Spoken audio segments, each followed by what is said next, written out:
And then I just checked out. I mean, I died right there on the chair.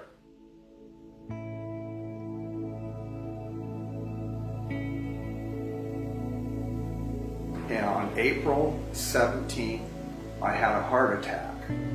Oh man, it was hard. I was so sick, and I was in emergency care for a week. But the doctors let me out and says, go home and recover at home. When I first left the hospital, they wanted to know if I wanted to take the oxygen home with me. And they said he didn't really need it, but if you felt like he should have it, then we'd do it. My wife says, bring it home. So we brought the oxygen home. But my heck, it's a pretty complicated machine, and we didn't know how it worked. And so I called up the place and I says, how does this oxygen sensor work?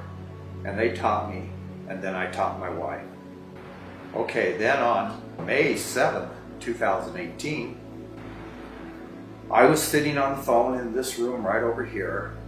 My wife was in there doing some light dusting. And then I just checked out. I mean, I died right there on the chair. My wife came in just frantic when she saw me with my eyes tucked up in my head and not breathing. She ran and called my granddaughter and says, hey, Michaela, that's her name, call 911. As my wife told my granddaughter to call 911, when she picked up her phone, she called the Relief Society president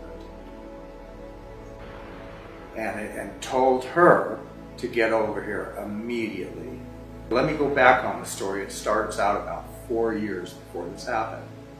My wife was a visiting teacher, and she taught this one particular woman who wasn't active in the church. And she was so diligent in her visiting teaching that this woman decided that she would get back into the church. Well, the Relief Society president comes over with her counselor. She was in a meeting, and that one woman that my wife brought back in the church was now one of her counselors.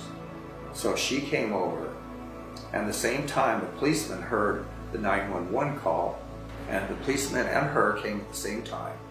They pulled me out of the chair, set me on the floor. She started doing CPR as hard as she could. She rips my shirt off and just starts pounding on my chest, trying to bring me back. And she tried, and she tried, and tried a little more. And then she looked at my wife, and she says, oh, if I only had a defibrillator.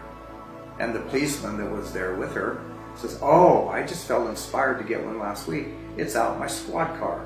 So he runs out to the street, gets the defibrillator, brings it back in, puts it on my chest, and shocks me one time and brought me back to life. Oh, and my wife, now that she knows how to do the oxygen, she came over there and put it in my nose so that it would give me the oxygen I need while I was dead. So it's been over 5 years. I have no brain damage. Now I can go to church and do a lot of things. And I know that I love this church. I love Jody Smith. And I especially love Jesus Christ.